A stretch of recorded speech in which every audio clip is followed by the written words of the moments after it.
So let's talk about something that sounds, frankly terrifying. Termination for cause. Right. In the corporate world, that's basically the death penalty. Yeah, you're walked out, there's no notice, no severance, your reputation is just toast. It really is the nuclear option. It's the employer saying, you did something so bad, we owe you absolutely nothing. Which is why this legal breakdown we've been looking at from HTW Law is so, well, it's jarring. Mm-hmm. They argue that for an employee, getting terminated for cause might actually be like winning the lottery. It sounds completely backward, doesn't it? But that's exactly what we're going to unpack in this deep dive. Okay. We're looking at why this thing, termination for cause, is actually a huge trap for employers. One that can, snap back and cost them a lot more money. All right, so let's start with the threshold. I think most people hear cause and they just think, oh, you were bad at your job. And that is the biggest misconception. Being bad at your job is not cause. It's not. No, that's just a performance issue. Legally, termination for cause is reserved for something called willful misconduct. So incompetence doesn't count as misconduct. Exactly. If you're just incompetent, the employer has a duty to manage that. They have to give you warnings. They have to put it in writing. Paper trail. A paper trail and a reasonable opportunity to get better. If they just fire you and claim cause, well, they've probably already lost. So what's an example of actual cause then? The source gives a great one. An employee caught on surveillance tape, red-handed, stealing from the cash register. It has to be that clear. Undeniable and intentional. Okay. But here's the part of the research that really stopped me, the whole off-duty conduct thing. Yeah. We live in this world where we're always told, you represent the brand 24/7. In the court of public opinion, maybe. Yeah. But in a court of law? No. So this is the off-duty loophole. That's it.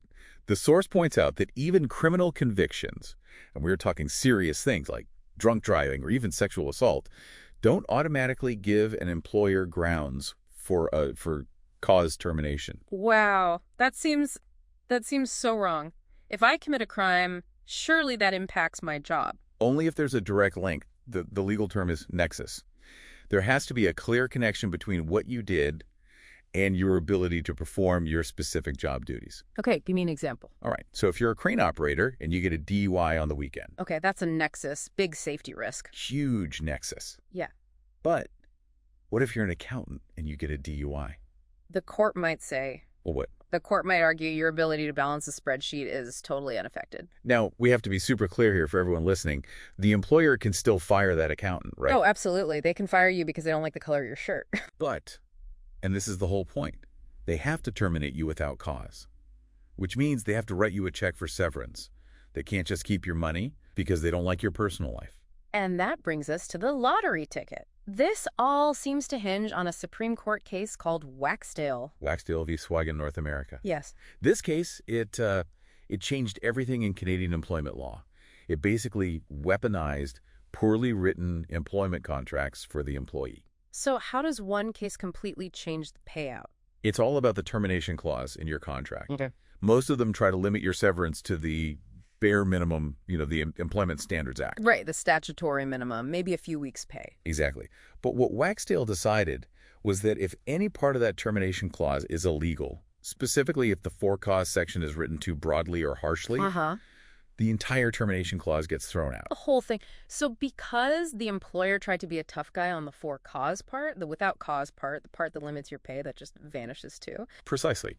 It's a poison pill. The contract now effectively has no termination clause at all. And when that happens, the court defaults to common law notice. And common law is always better for the employee. Much better. We could be talking a month of pay for every year you worked, sometimes even more. An employee could go from, say, 8 weeks of pay under their contract to maybe 24 months of pay under common law. Just because of a few badly written sentences? That's the lottery ticket. The employer tries to save a few bucks on severance, messes up the contract, and ends up on the hook for triple or more. Which is why the source material bluntly tells employers, unless you have that video of them stealing, just don't do it. Don't use the capital punishment of firing for cause.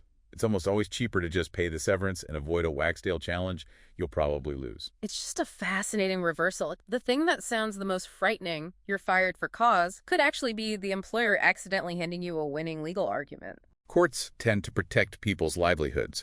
They are extremely skeptical of cause allegations, often seeing them as an employer just trying to get cheap. So we'll leave you with this final thought. We often feel like our employers own our time, our reputation, everything. But if the legal bar is so high that even a criminal conviction off the clock doesn't always count, where exactly is that line between our private lives and our professional ones? And more importantly, is your employer just bluffing?